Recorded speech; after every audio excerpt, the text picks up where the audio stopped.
So as soon as the person is born in this world, he's instantly registered. He's given a certificate of birth, right? So that's what we do. So we call it the birth certificate, right? We'll have the same thing.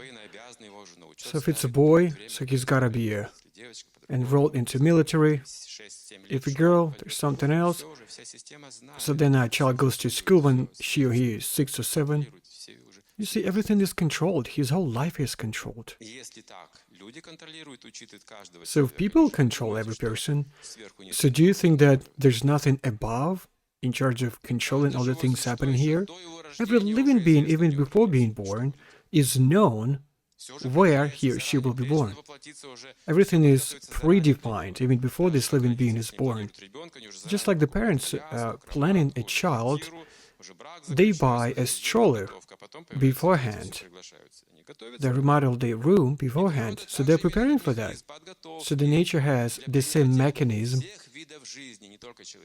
for the preparation of the whole living kind, not only people, but all the living beings. They all are supposed to coexist. You see, we're trying to contemplate right now. So you see, this is how our mind is working. So we can expand it. And then you see your mind changes. So its whole strength is in concentration. When you can concentrate on something else, on something that you're thinking of, this is called the power of your mind. You got to be concentrated. So that's how scientists do it. So just concentrate on one thing, it's like they're obsessed. And then eventually they achieve the results. You see, they discover atoms and molecules, everything that is described in Vedas as atoms. So scientists have discovered all these things with help of the mind. You see, your mind can penetrate things if it's concentrated. But Vedas say that if you don't concentrate your mind on the supreme truth, it'll be chanchala, jumping from one object to another. You will never be in control of it. You won't be able to subdue this mind. It's called chanchala. You know, just sparrows jumping from one branch to another. Same thing with your mind. So what do we do with it? If I tell you, don't think about an elephant, and it's already happened, so what can you do with it? You already have an elephant in your mind. You just said elephant, and then the sun has created this image in your head. How do you control it? Is it even possible to control our mind? The mind thinks that it's in charge of everything, that's why you cannot control it. You know about it, don't you? Everyone thinks that I'm the master of my life. I have plans, what to do, and now I'm going to realize all my plans, and I'm going to control all the situations. I saw on the fire of chemical stores, the stores of some chemicals,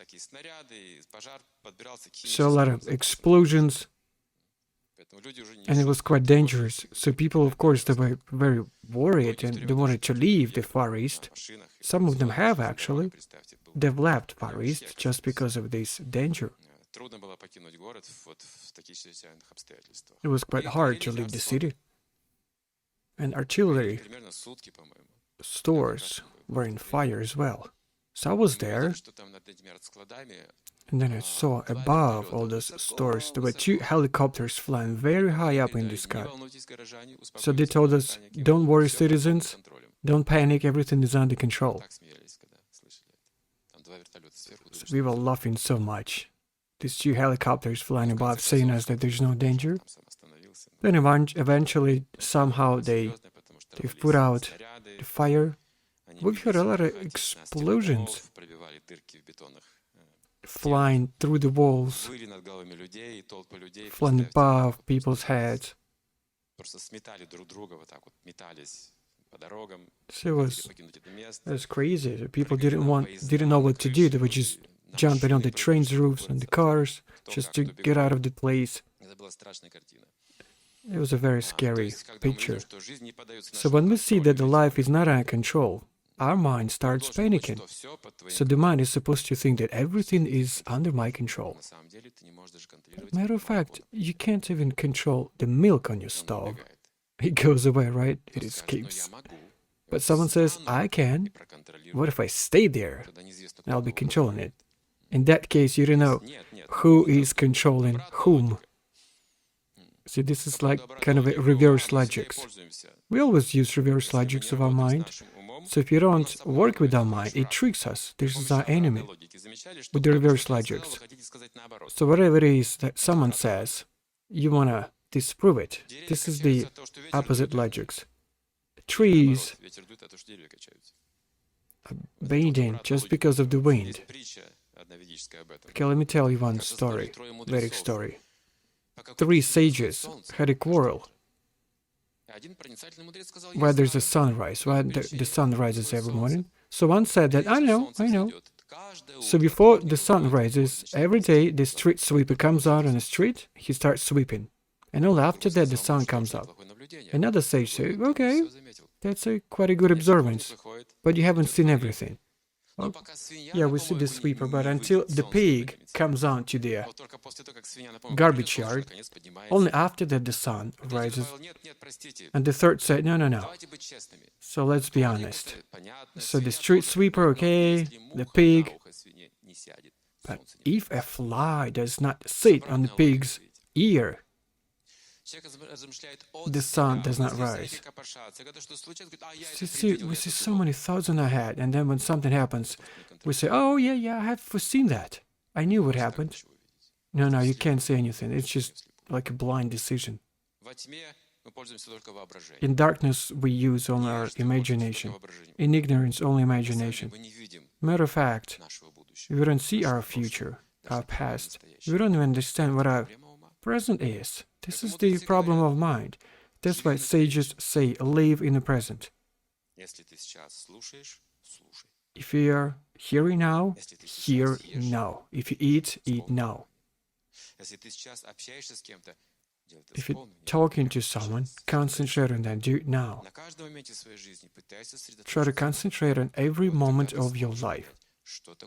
Only after that you will understand what the energy of mind is, the energy of inspiration, because we get happy from the communication when we do it concentrated, not to gratify senses, but to learn something.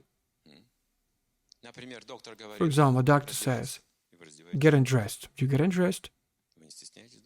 You see, you're not shy, because he's not going to be looking at you with lust, but he's going to be helping you to be healthy. But if some maniac says, get undressed, this is scary.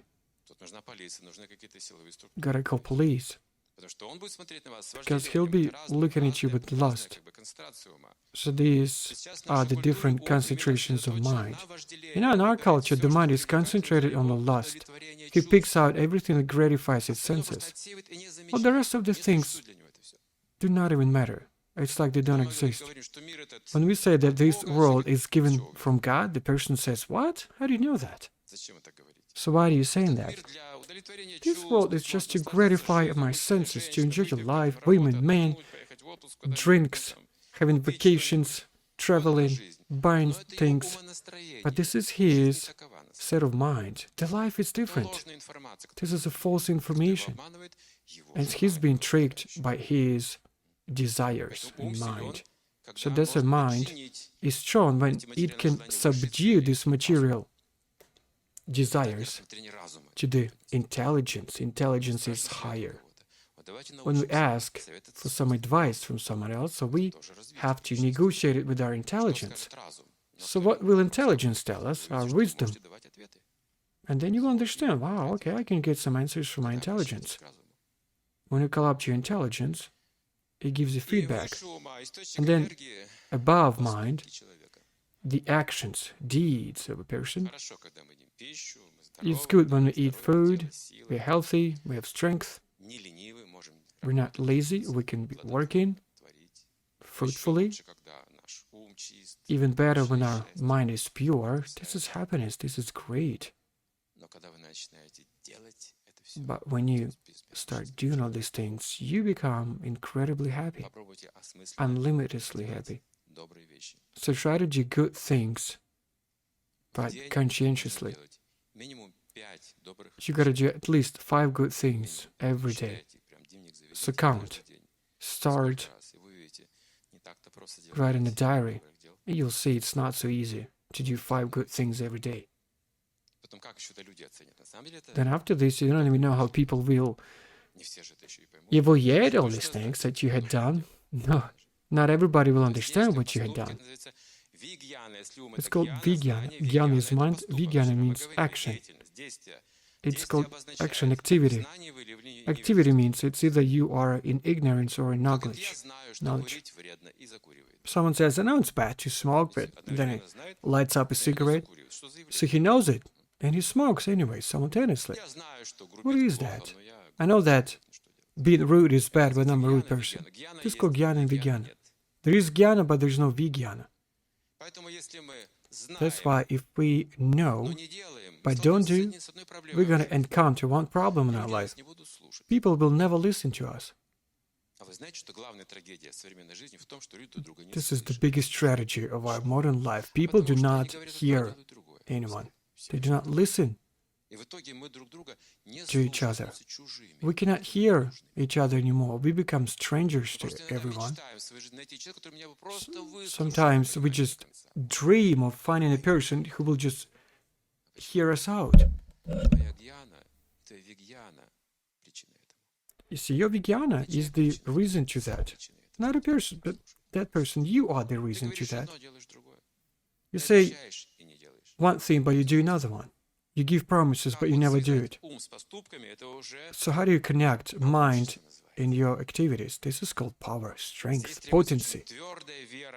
You gotta have really strong faith. You can't do it without faith. If I believe in God and I believe in money, so what do I do? And you just hesitate, right? So it's a weak faith. You can't serve to 2 lords. You gotta choose just one. So you have to concentrate on one thing. If your mind is split, you're going to chase 2 rabbits, you won't catch any of them. You'll be just like a disseminated cloud. There'll be no result. So you got to choose the aim. If you've chosen, and we confirm it, then we start acting. So the life becomes controlled. We are interested not in just walking, but walking where? The direction, the destination.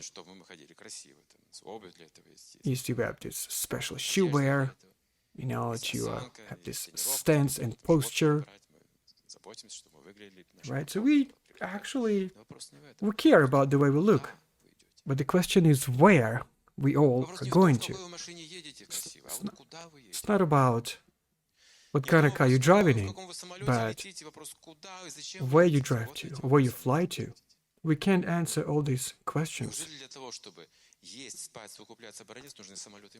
So is it just because we just want to eat, protect ourselves, and reproduce, we need cars, or airplanes, or to make money?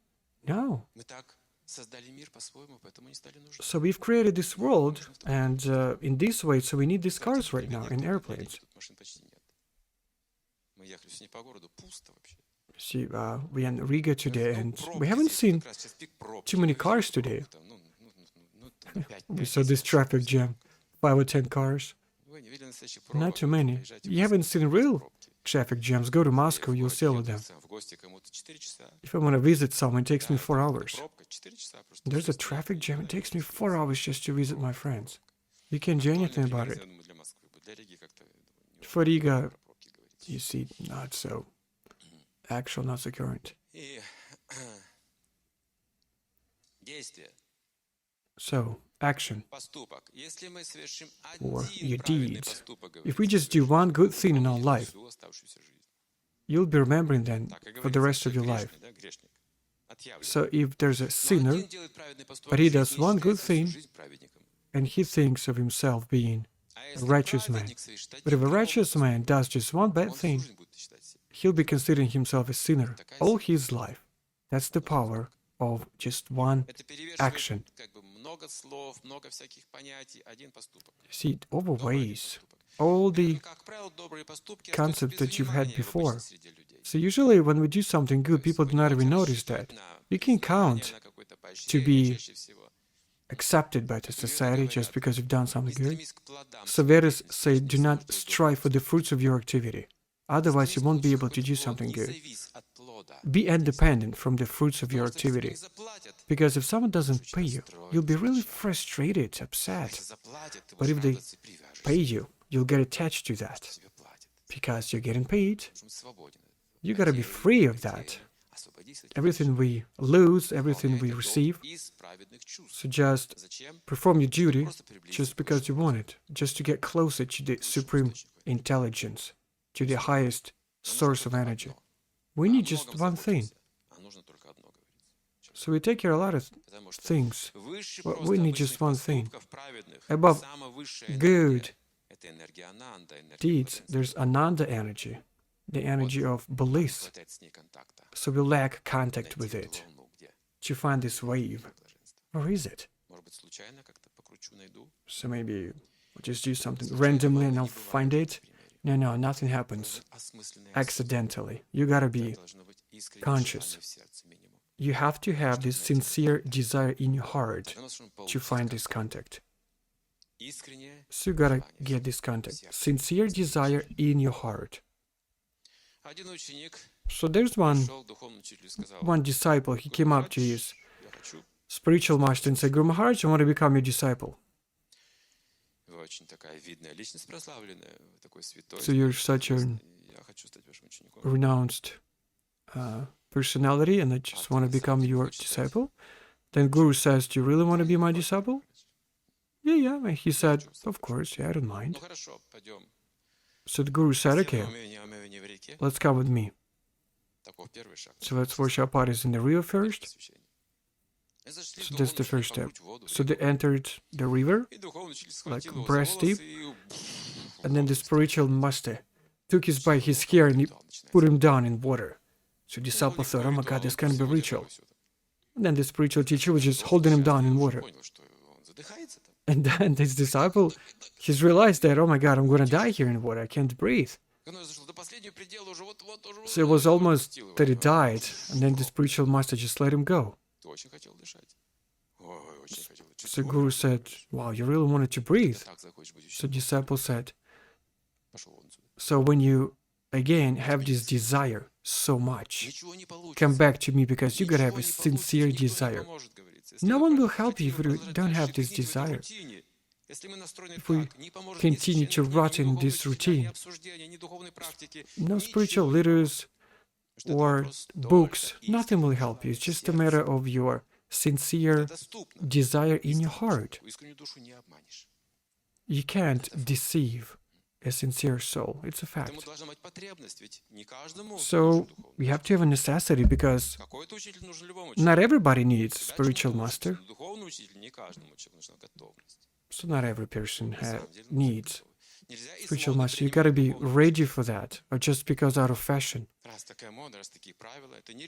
People say, okay, so it's in trend, it's a trendy thing, so let's have spiritual master. Now it's all about the spiritual relationships. Ananda is the source, so Guru can pass you the Ananda. Then you thought, oh, wow, it turns out to be really simple. It's not so hard to follow these rules and do some good things. Not so hard to think about good things when you have Ananda. Not so hard to engage my prana in service. And this is such a great source of energy. Since the mountain, come to me, the mountain will come to you. This is the full knowledge, full faith, two factors in one. Religion, not religion at the same time. Science and not science, because it's illogical. The science of love is illogical. You can't classify it with logics. This is Shruti.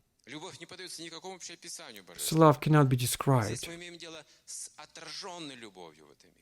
So we deal with a reflected love in this world. Usually when men and women, they associate, sometimes they may feel something like a temporary love, then it will change. That's how the material world works. We'll just go away. Everything has the beginning and ending in the material world because it's reflected. We just reflect just because we have some resource or reserves of prana. It makes our skin smooth and our face well and our hair beautiful and wavy. And until we have prana, we reflect this energy. But then it just fades away, gets exhausted, and your skin becomes wrinkled. So you go like this, right? You walk like this, like an old man. This is prana.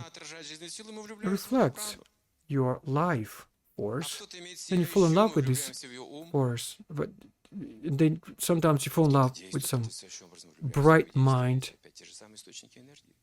the same sources of energy. But the love of God is given to us by someone who already has this love to God. Otherwise, it's impossible. So the God does not tell anyone about himself. That's what Vedas say. He does not speak to an ordinary person, never. Only when he talks to the prophets, he does not expose himself. No one has seen him ever. Only his voice. Why? It said in Puranas, one sage has been able to see God for just a split of a second, not longer. He said that this split of a second just has made me crazy. Has driven me crazy with samadhi, the highest trance. The form of the... It has completely fascinated this person's mind, and he couldn't think of anything else. So for this split of a second, he's become the happiest person. Because this was just one split of a second, one instant. It's like you're a billionaire and then you lose everything just an instant, in the blink of an eye. So then he said, I wanted to engage myself in yoga again and to have these visions again, but nothing has worked. Few people say, so what's the sense of living here? It's pointless, senseless, if I've lost everything. I used to have all these things, but not anymore. Then I've heard the voice that told me, don't try to see me anymore in this life.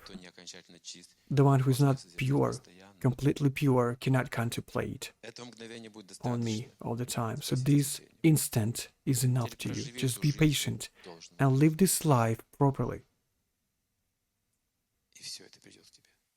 And everything will come to you. Just think about this result. When I started thinking about this result, I lost the interest for money and glory and all these scientific developments, achievements. I've just realized that all these things are temporary. There's no highest taste. So we just do it out of fear, just to protect our life.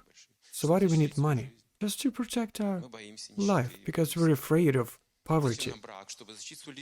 Marriage, just to protect our personal life. We're afraid to be unhappy in this life. We gotta be married. Because fear controls us. Fears and desires. But when I saw this image of God, he said, I've become fearless. He has understood that I've got everything, but not here in this world, because I came from another world. He's recalled all these things. This is called Ananda. Complete re-evaluation of all your values. And it says that this experience is not even explained. You gotta achieve it by yourself. No one can directly speak to God. So we gotta learn how to see God in His representatives. There are a lot of them.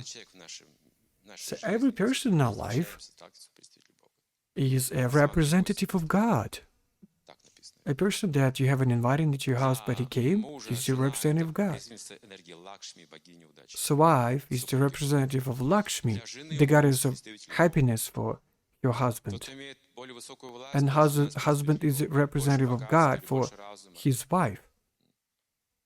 Anyone having these qualities, they are representing some kind of the God's energy. See, he's like a king among the people. For strong people, it's strength, the semen of every living creatures. So we understand it. that God is the source of everything. So we live in a world's God, in a God's world, and we need to learn it. And when we understand it, that He's the friend of all the living beings, we will just stop killing each other. It turns out the person should not be even taking care of himself if he reaches Ananda. So until he has reached Ananda, he's supposed to take care of himself, about his health. If there's Ananda and you have it, there's no need to take care of your body. There's no medicine, or science, fabrics, plants, money. They get as much food as they want. Today the world is functioning this way. As soon as we connect our will with the Supreme Will, everything is ready for us out there. Because He says, my house is your house, my wealth is your wealth, my intelligence, your intelligence, all mine is yours. In this case, so why do we care about anything else? So Jesus used to say that you can't become taller if you want. Like, that's impossible. You can't even take care of yourself, and God can do that. So everyone is flying in his own airplane. But we are all equal before death, but we die separately, individually. How do you take care of that? But the Supreme Soul always stays with us. So how are we supposed to die? We don't know that. Can anyone die? Well, it's like an art. It's a separate topic, but we have to be prepared for that. This is science. You're not supposed to be afraid of that. This is not our first experience. We used to die so many times already. We've died so many times already. So death is just a natural process, but we have to be prepared for that. It's the method of achieving the highest worlds. So a cat's mouth for a rat is just a disaster, but same cat's mouth is so favorable for these cats, kittens. So if we are ready, if we are prepared, we will accept death as just a transformation.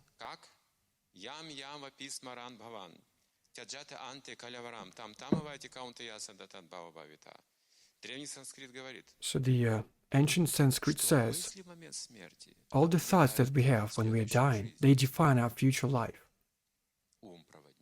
The mind is like the conductor. It forms our next body. So now in this life, our mind is forming our condition of body, the condition of our being. So we go to the university. Why? We form our new body, subtle body, to take care of our gross body. That's how we change our body. First we work with our mind, so we prepare it, then we just get transferred there. So, for example, if you want to get to another country with another language, you got to prepare yourself. You got to learn the language, master the language, accept the culture, and learn how to live in that culture. Same thing in this life. If you want to live spiritually, we know spiritual language and spiritual behavior and thoughts. If we form all these things, so at the moment of death, we are being taken to the highest abode. Enemies that they choke each other and they die. So what do you think they were thinking of? About each other. So they're born as twins in the next life. Brothers, twins, right? Sometimes 3 children from one mother at the same time. It doesn't happen so often, but it does happen, right? 2 copies, just like 2 water drops. Because when they were killing each other, they were thinking about each other at the moment of death. America thinks about Russians, something. Russians think about America. So that's why Russians are born in America, Americans are born in Russia. So now Russia has become post-apocalyptic because we change roles, we think. So the turtle lays legs in the ocean. She thinks about their children. So that's how they prosper. So 3 things that influence us. So birds, fish, and turtle. So birds controls or supports its children by touch, fish with vision. So this mental connection is when we think what our spiritual teacher used to say, our father, our parents, and we cannot deviate. This is called smaranam. So that's how we control relationships between each other, remembering. If these relationships are deep and there is love, we remember it very well. If there's no love, you cannot just push it into your head. And the more you push it, the more resistance you will face. So first goes the love, and then all the rest of the things. Then sometimes we say, okay, let me first make you a good person, then I will love you. No, no, no. Love is initial. So when we talk about food, but if there's no love, no one can control anything in this world. It's not like we write all these things down right now, we'll start out tomorrow. Well, probably you will, but then you'll forget it in 3 days. Then in 1 year, you come here, listen to the same lecture, you write it down, and then you tell me, you're saying the same things all over again. Maybe we should try something else? No, I'm saying let's do something else. Let's do something first. There's no need to just talk. But until there's no reason for this activity, some responsibility before one person, we will not be able to do that. For example, I have a spiritual master,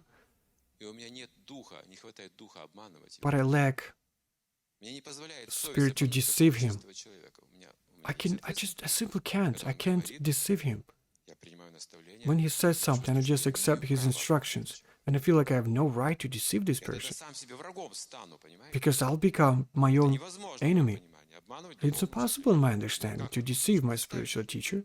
I can't even imagine that. So I can deceive my mom, my dad, my friends, wife. Of course, I can do it easily. Of course, I can lie. I've learned it when I was a child. But when I see my spiritual master, I can't lie. So he told me, promise that you will do all these things. No meat eating, eggs eating, fish eating, no illicit sex, or some funny business. All these 4 principles, or 4 regulative principles. And I cannot break all these principles because my spiritual teacher told me to follow these principles. How can I trick it? So there has to be love. It's impossible to realize even a small thing, a little thing, even to quit smoking. If there's no love, you won't be able to do that. So you stop smoking for whom? For myself? No, I can't. For my health? No. For the doctor? Well, maybe just for a few days. For my mom and dad? I can't. No. But for whom? So who gave me the strength to do that? Some personality has to be really precious to me. So this is called spiritual master. It penetrates into your heart. And it becomes very dear to me. So he tells me, do this, and I will be doing it. I'll be able to do all these things. It becomes really practical. Without a spiritual master, where do I get strength from? This is all really difficult. Meditate, not eating meat and fish and eggs. There are a lot of thoughts in my mind also. No, we gotta find the pureness of where this knowledge is coming from. And all these quarrels, they will just seed. You gotta see the shining to start over your new life. Because this color is my color as well. The sun is shining for me. See, the same sun was shining for Jesus, and it's shining for me as well. But how can I do some bad things while the sun is shining onto me? It used to shine on Jesus as well. This is knowledge. But if your knowledge is not developed, you just don't see a lot of things in your life. There's a lack of energy. Boredom, routine, love. You get bored of it. Children, that I don't like. I don't know how to cope with them. So my husband that I don't like, my wife. Everything like it's really boring. But you see, we had chosen all these things. We wanted to be happy, to have all these things, to have this job and wife and children. But now, where has our energy gone to? We need the source of the energy. So if we regulate our life, we'll have more enthusiasm, more energy to make more and more steps. To live in love is not an easy trick. This is an art. Do you know why? Because love, pure love, does not allow even a slightest deviation from it. It's really strict, the strictest energy. If you even try to trick it, it'll leave our life. So you gotta be prepared to control yourself. So you gotta accept love properly. So there is practice. Food, sleep, job, rest, and yoga. Let's do all these things. So these are 5 things that we need to follow. Not write down the 6th one. You gotta do all these things. Don't forget about these things. So what's the sense of talking about these things?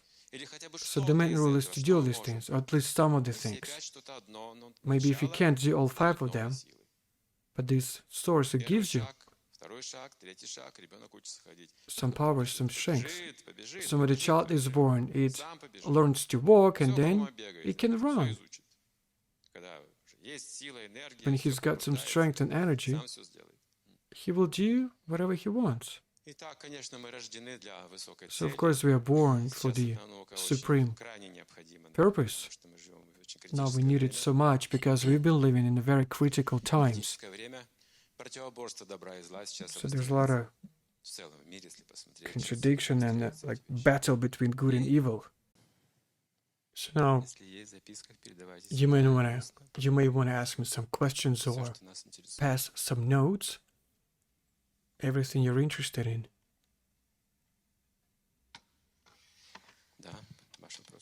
Yeah, your question, please.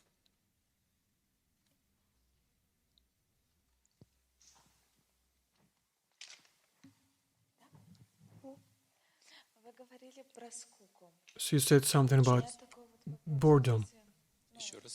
Can you say it again?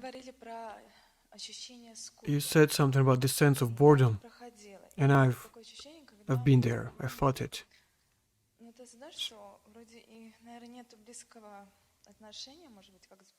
So it's like when you don't have close relationships with God, how do I get out of this phenomenon?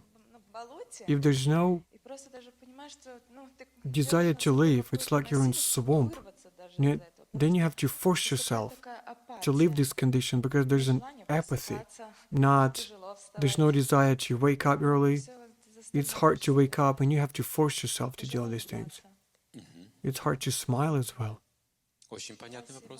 Yeah, that's a very good and close question for many of us. It's very actual and current, important. You see, matter of fact, that lifestyle that we've been talking about, it will get bored. It will get boring as well. This is the essence of the material existence. So first, this is something new, inspiring, but then it all starts out with sattva.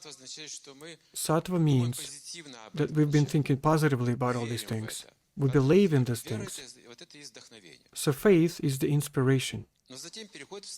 But then it transfers to the passion. Next level. So passion means that we're trying to squeeze out some advantage of it. Then the next thing is when you get disappointed. Next level. Then you get inspired again. You believe in something. You start over again. And then you take advantage of it. And then you get upset again. So all these gunas, all these levels of modes, conditions you're in are just cycling over, you see. while we are trying to use all them for our advantage. So the question is, why do we accept this lifestyle? What for? Just for our health? You'll get disappointed. For material career and success, you'll get disappointed. For bringing good children, you'll get disappointed as well. All the material things go through these three stages: inspire, inspiration, faith, compassion, and disappointment. They just rotate. So the thing is that you gotta go back to goodness. If your faith elevates you, then advantage or profit, it brings you down again. So while you have the desire of a material profit, how to get out of boredom, for example, how to get rid of it, how to be successful, these are all material things. You'll get disappointed every time. So back in time, there was Vedic culture, people used to do that. So people, they used to practice it, but they got bored of it. They've just rejected all these things. So why does it still happen? So we need to get renewed, not the elevation itself. So while we want to get some advantages, it's all about faith, disappointment, faith, disappointment. They will just take turns. We accept this lifestyle to purify our heart. It's a good motive, good reason to do all these things. The heart is supposed to get purified from your desires. That's how we get a chance to get out of this cycle. So the perfection of life is when you feel renewal in your heart all the time. And in this condition, everything becomes beautiful around you. Not boring. New. And every day brings something new to you. You read the same books, but you deepen your knowledge. You don't need this flow of information. You don't need it anymore. There's no need for that. You need just a few things that you need to know thoroughly, deep to your bone. For example, we know that God is all-powerful, but it's not enough. You gotta know that up to which extent is he powerful. So that's the thing, that's your path. We know that he's beautiful, but to which extent? There's no limits, you know that. So just go along this path, you will never get bored. Because he is unlimited. The source, the God, he is unlimited. So the only desire that we're supposed to have is to get closer to this source, to serve him. If just for your profit, you get back into the same cycle. When you serve someone, you're free. So service gets us free. But in modern life, now if you serve someone, it's like you become a slave of someone else. Service to God makes you free and gives you independent intelligence. More questions, please.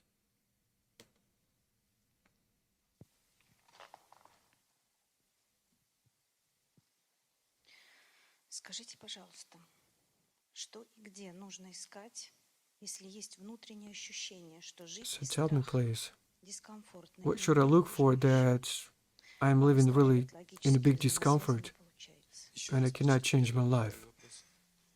Что и где нужно искать, Can если you есть say this question again? ощущение, что жить и So there's an internal feeling that I am having a scary life, like I'm scared, I'm afraid. So what I do with it?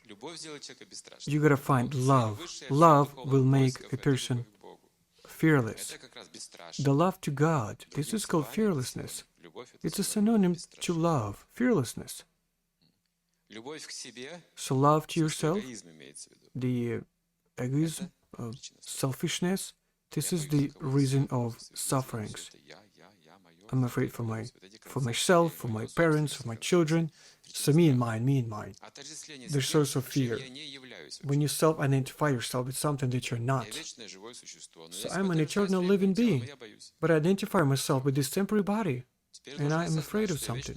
So I gotta realize that I'm an eternal living being and get rid of all these fears. So this is my nature, eternal living being.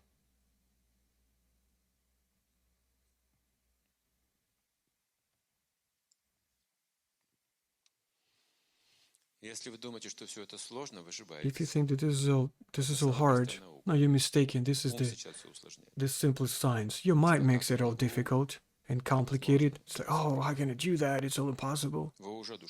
Come on, you are already a soul. You just have to recall it. Remember that. Why is it so hard? First of all, you gotta accept it. All the rest of the things that will come to you.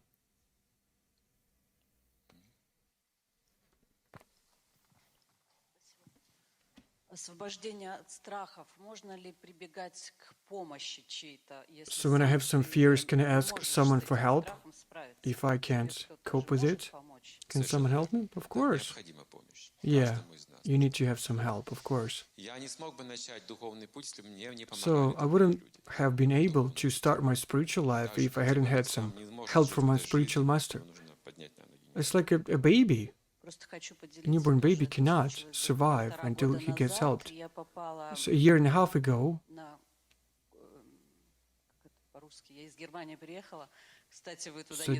I just came from Germany. So you haven't made it so far, so I came here. So you see, Krishna has managed it. So I was on a resort of an untraditional medicine. And there were some blockages in my body, like fears, some blocks. So the doctor, he has relieved me. Fears that I had had since the childhood. And since then, I can say that my life has changed. My view on life has changed. Thank you. So there's a question. Three questions, actually.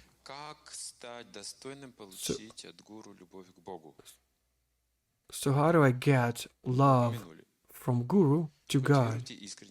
Cultivate your sincere desire. Sincere means not dual.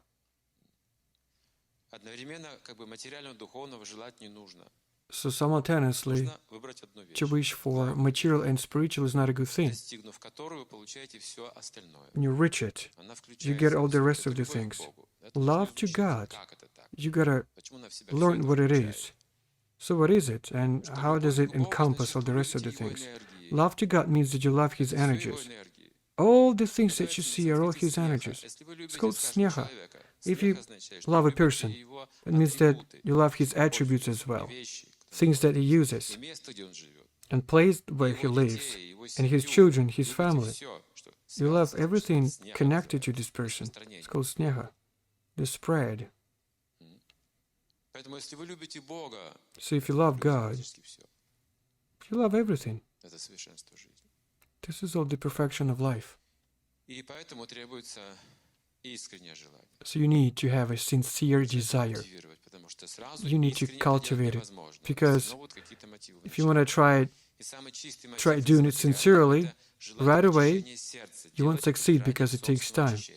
So you do it to purify your heart. This is already a good thing. But if you do just out of the material desire, or because of the envy, it will not bring you any result. So let me tell you what. A person doing it because of envy, it will take him to the false philosophy of Mayavada, the most dangerous philosophy. So Mattel, this is the dangerous philosophy. Maybe I'll surprise you right now. Maybe you hearing about that for the first time ever. But you know it. So closely, actually. You just don't know its name. For example, an animal, what kind of philosophy does it have? They just live. You see, they have no philosophy. So what do we call this philosophy? It's called the sense gratification. You see, we look at their lifestyle and we understand the lifestyle and philosophy and the state of mind. So what philosophy do we follow these days? Modern free people. So Western advanced culture, civilization, they all follow the philosophy of Mayavadi. This is the lifestyle of Mayavada, where there is me in the center of everything. And as a result, I am the God. If we practice it out of envy to God, we want to take His place, this is the tragedy of our life. We will never develop love to God. Mayavada is an amazing thing. So we choose Guru, and we use him as a rope ladder. So you climb up, and then you just drop it. You drop it off. You don't need it anymore. So once our spiritual master, not my guru, but the guru of his guru, the founder. So he was visiting one country. It was in 1977. So he had left a lot of literature and disciples.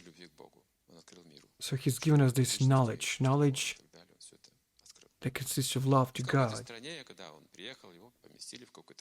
So he was visiting one country, he was placed in a room to relax, and then in front of his sofa, there was a picture of the Jesus' crucifixion. So one disciple just came out and came back in. He's noticed that that his spiritual master was crying. So he was about 80 years old back then.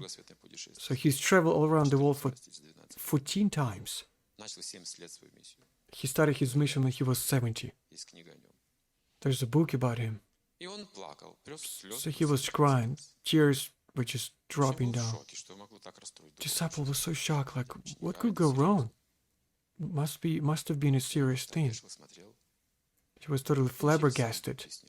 And his teacher told him himself, just think about it. They have killed their own guru. So he was just crying. That's the philosophy of Mayavada. And then we cry. Kill and cry. Kill and cry. Deceive and cry. This is called religion. No prophet has given us this religion.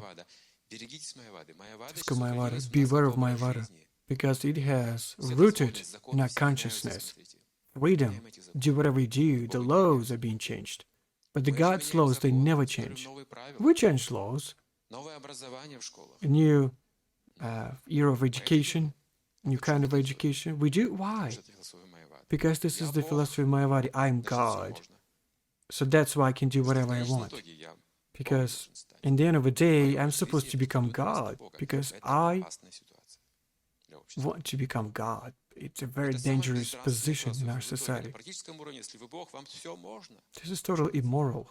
Because if you're God, you can do whatever you want. You can kill, right? Or let someone live. It's a great preacher. He's vegan. So he says, just think about who's given people the right to kill animals. So he's giving great lectures right now, these days. Thousands of people become vegetarians. So who's the person, he says? What do you take? This rule or right to decide either to kill animals or eat them. He opens people's eyes. This philosophy is called Mayavada. So everything except of me is not important. We people are important, all the rest is just a resource for male use. Because I'm the God and I'm in charge of everything, that's what we think. There are no other laws except my desire. So this is all written in Bhagavad Gita. The chapter is called Demonic and Divine Natures. So we think that, okay, if there's an enemy, I'll kill him because I want to become even richer. That's what our philosophy is. It's called Mayavada. Be aware of this philosophy. We're not gods, we're the servants of God. That's where all the problems finish. But Mayavadi, they don't want to accept it because they're ashamed to accept it. This philosophy uses the same resources of Vedas, but the outcome is the same, which is very dangerous. So now we are observing that, according to people's lifestyles, they become Mayavadis, all of them probably. Almost all of them. That's why we lose everything. So I've met one very famous Mayavadi in India. So he was asked. So he knows Bhagavad Gita, of course, because in India everybody knows Bhagavad Gita. We also know Bhagavad Gita. So Krishna, Arjuna, Krishna, the supreme personality of God. Arjuna is his closest friend. So they have a dialogue, and it's described in Bhagavad Gita. So he says that the path to perfection. So when you ask someone, you're Arjuna. When you answer, you're Krishna. So become Krishna. Don't ask anyone. Just give answers. So once you follow instructions, you're not free. When you get rid of all these instructions, you're free. That's what it says. There are no instructions. So just get rid of all them. Just remember that you're God. On a practical level, this is the most dangerous philosophy and the most appealing on the level of materialism. Because I am God. This is so cool, isn't it? This is so attractive. So cool for our ego. This is the last trap of Maya. This philosophy, to think of myself as God. So you gotta accept that God is the person. He does not need to become God. There's no such practice. He's God. He's always been God. He hasn't become God with some help of practice. If I become God, this is a contradiction. It's not possible. You gotta find happiness in love to God, in love of service to God. That's why we don't accept Mayavadi, because it takes our love away. It makes us cold and dependent. But there are some great Mayavadis, mystics.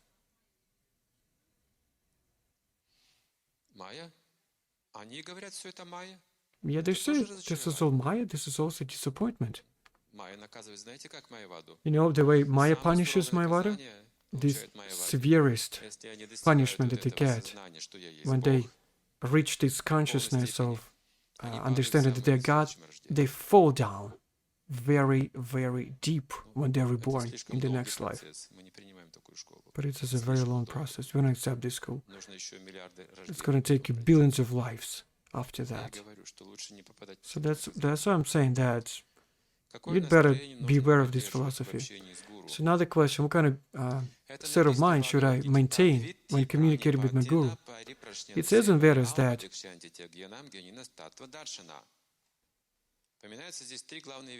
so three major things. So first thing pranipat is reverence. With reverence. You talk to your guru with reverence.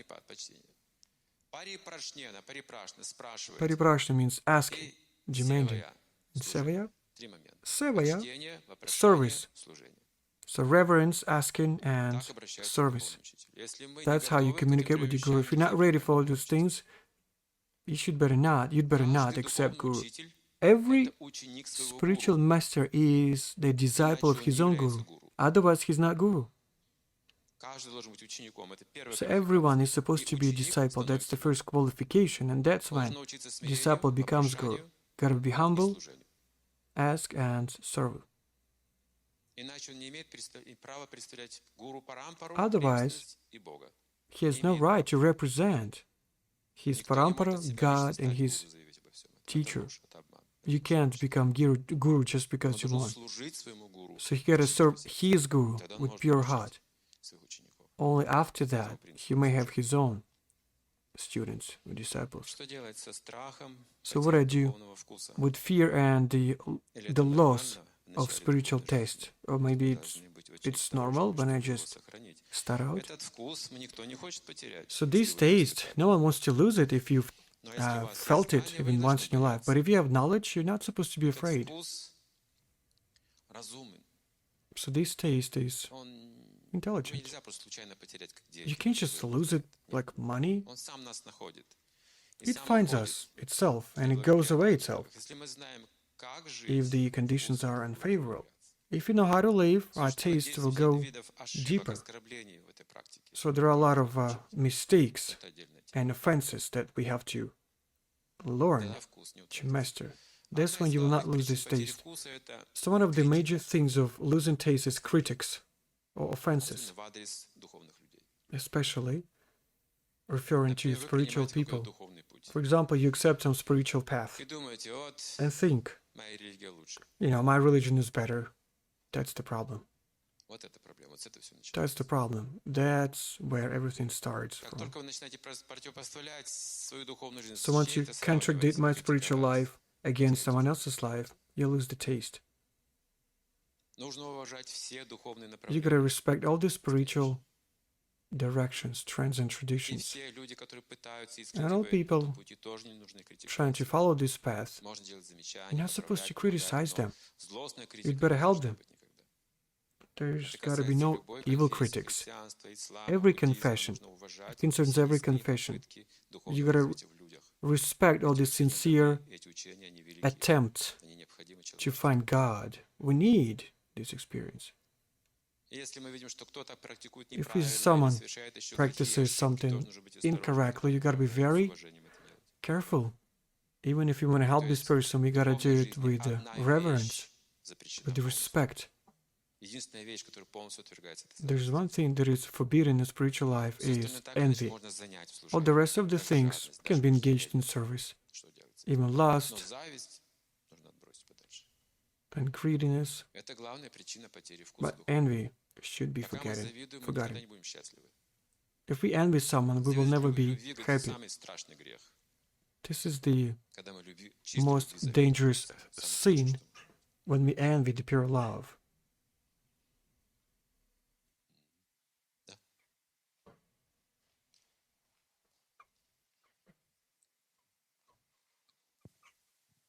Добрый вечер. Скажите, пожалуйста, как в начале духовной жизни обрести веру в So святое in the beginning of spiritual life, how do I get the faith for this spiritual name? It's just about the practice. If you have faith, and if you've reached some level, it's all about practicing and meditating on this spiritual name. And you just look up to these people. You get this impulse of faith. Then when you start practicing yourself, you just strengthen it. It's the matter of experience. Nothing so complicated.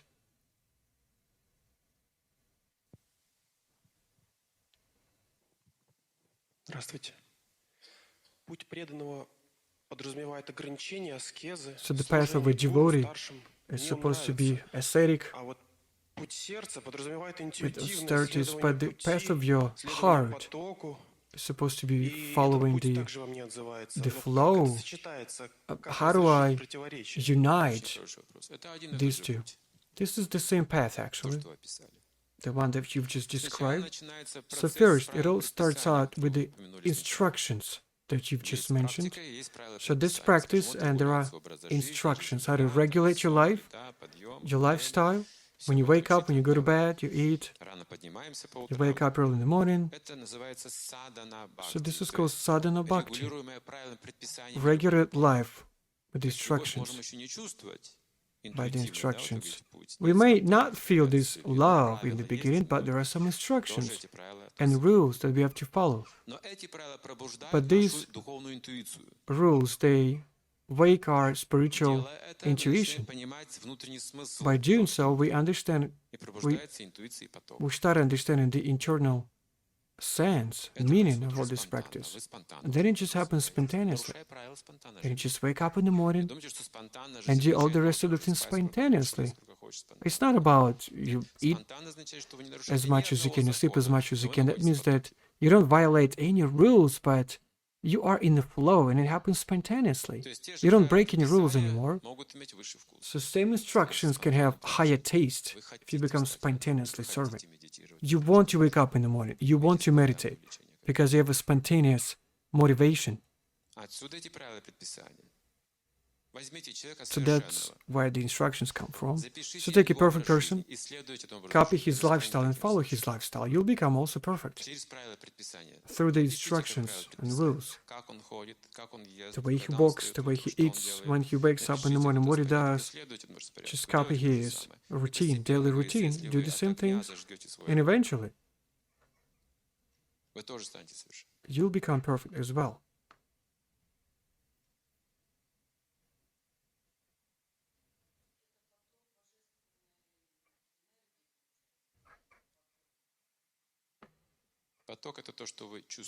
So the flow is something that you feel.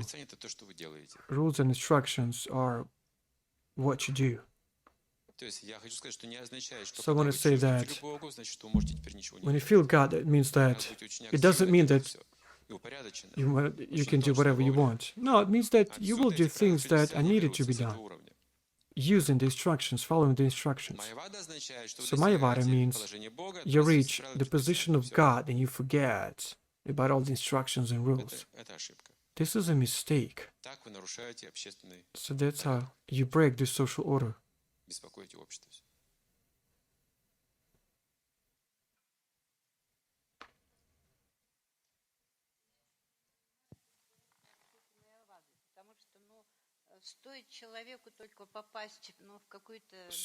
a question about Mayavada. Once a person gets into a problem, he will realize that he's not God anymore. Yeah, before catastrophe or disaster, all the people think the same thing, right? But once you get into trouble, then you understand, oh, I'm not God, it turns out. So the person you've met, has he ever been to a problem? So there was a story when I was traveling by train in India. You know what Indian trains are? It's like a whole adventure. There are no windows, the climate is different. So I was just riding in a train, and I met some Mayavadi, a person serving to God. So two people, one is Mayavadi, the one serving to God. So they met. The philosophy, of course, is very similar, but the outcomes, the conclusions are quite different. So one is the servant of God, the other one is God. So now they started talking to each other, but the conclusions are different, and they started having arguments. So when devotees, they meet, they stop arguing because Mayavadi offenses God, but a real devotee cannot take it. So they started arguing. So Mayavadi says, everything is unified. There's nothing that you see right now. There's only God, I am God. All the rest of the things, just illusion and my creation. That's what kind of philosophy they have. So devotee was trying to break this philosophy, but Mayavadi on the level of mind, he didn't succumb. So they fell asleep. It was kind of cold. So the devotee had 2 blankets. Mayavadi didn't have any. So he covered himself with these 2 blankets. He was sleeping. So Mayavadi, he got so cold actually. So he started, waking up this devotee. He said, "Can you give me 1 blanket?"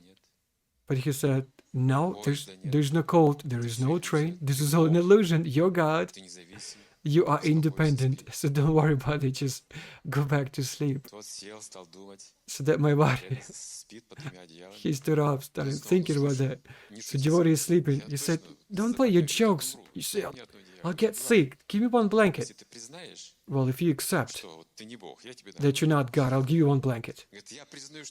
Okay, then he said, "Yes, I admit I'm not God. Just give me 1 blanket, please." So he's getting good sleep. He wakes up in the morning. He said, "I'm God anyways," and he just left the train. So once we're traveling in Ekaterinburg, in the train there was a thunder and storm, heavy rain was pouring. So everyone was just thinking, how do we get out of the car and reach the train station under such a heavy rain? There were no umbrellas. So we got to the station, it's raining, and then suddenly the train stops, and all the people, they got out of the cars and started running straight to the train station. And then, in the middle of our way, the thunder goes like bang. such a great explosion right above my head. I've never heard that before. All the people, they just dropped their bags and just fell down on the floor. And they've become just like children, so humble, so small. You see, the highest power has been manifested. No one felt as gods anymore. And the people, they just stood up, and they were like, they looked around, okay? They thought that no one had seen that. So just dusted themselves off and went back and started going back to the train station. See, and then I say, I'm not God, give me one blanket, otherwise I'll die. But once you have this blanket, you think of yourself to be God. Once you have money, you're God. No money, you're not God. Very strange philosophy. You've noticed it correctly. So, if the country develops false pride, it leads to where? It leads where? Say this word, the war. So that's how it happens. Then people, they become humble again, they serve each other, they try to recover. Once they make money, they become proud as well. They accumulate problems, so war again starts out. That's what we've been doing for so many years. Mayavada. Don't think that we don't follow any philosophy. This is Mayavada. We do follow this philosophy, our false ego. If we don't accept the truthful philosophy, we accept this false philosophy that comes out of our mind. Any mind is Mayavada, so you have to make it to take a bow before God. Otherwise, there'll be no good thoughts in my head. So we gotta learn how to express reverence to the highest power.